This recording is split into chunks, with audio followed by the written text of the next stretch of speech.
अस्सलाम वालेकुम दोस्तों, मैं तुहाडा मेज़बान आसिफ फरामोश। तुसां देखदे पे हो साडा यूट्यूब चैनल स्टार पॉइंट। सब तो पहले तुसां ये नज़ारा देखो चौक मुंडे दा। मैं ई वेले थल स्टूडियो दी छत दे उत्ते हाँ।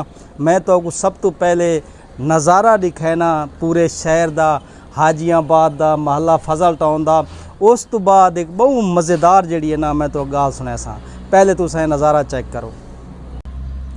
ये देखो जी, कितना खूबसूरत जड़ा ना व्यू है पिया, बहु ही प्यारा।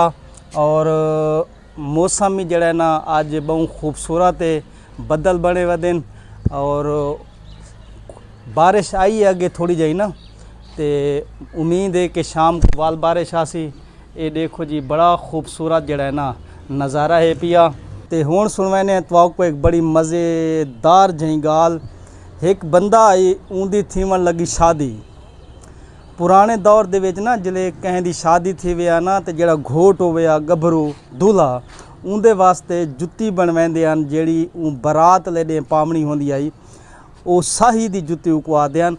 वो मोची को 4-5 या 3 महीने पहले वो ठप्पी देवे ना, वो नाप देवे ना, भाई ई नाप दे तें जुत्ती तैयार करनी है, फलां डे साड़ी शादी है। शादी तो साकू 4-5 दिन पहले जड़ा ना वो जुत्ती मिल वने।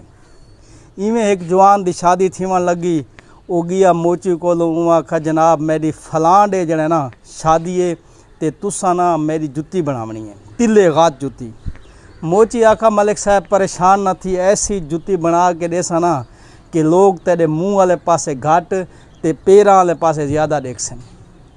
खैर दिहाड़े गुजरते रहे। कुछ शादी चू 8-10 दिन रहिंदे हन। वो बंदा गया मोची को आखा यार मेरी शादी करीब आ गई है, तो जुत्ती चाह दे।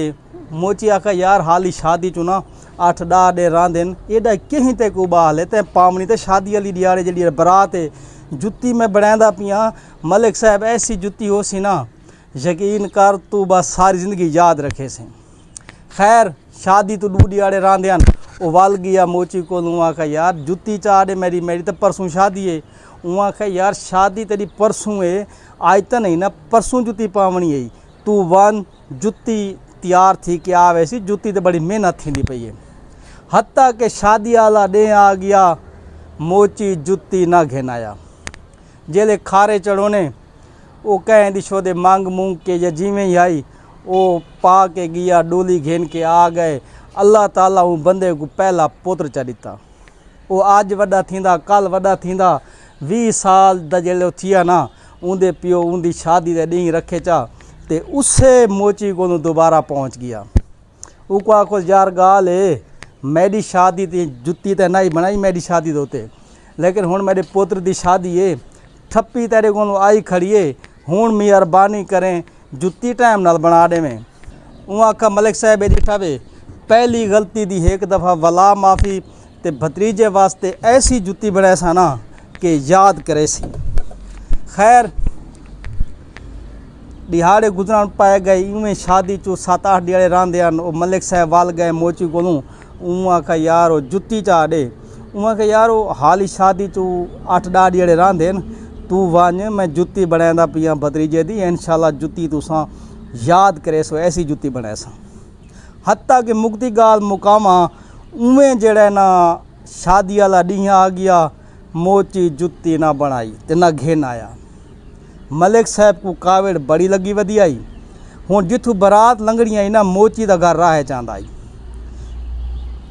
जेले उथों बरात लंघी ना, मलिक साहब आखा भाई बरात को रोको, पहले मैं मोची दा पता की आवा, भाई मेरी शादी दे जुत्ती ना बनाई।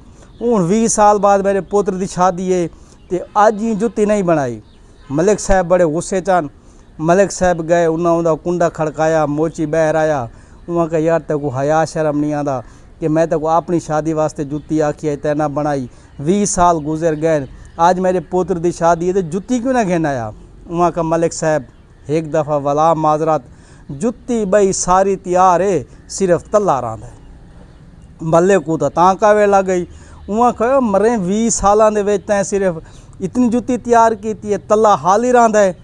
वो ज़रा मोची नाल औखा थी वण पै गया। उच्चा उच्चा जड़े बुलारा थिया ना ज़्यादा उच्चे उच्चे बोले, तो मोची दा प्यो बाहरों आवेंदा। ਉਹ ਉਹਨਾਂ ਦੀ ਆਵਾਜ਼ ਸੁਣ ਕੇ ਨਾ, ਬੁਲਾਰਾ ਸੁਣ ਕੇ ਮੋਚੀ ਦਾ ਪਿਓ ਬਾਹਰ ਆ ਵੈਂਦਾ ਹੈ ਤੇ ਉਹ ਆਪਣੇ ਪੋਤਰੇ ਕੋਲ ਪੁੱਛਦਾ ਹੈ, भाई ये दस भाई मलिक साहब क्यों तेरे नाल लड़दा खड़ा है।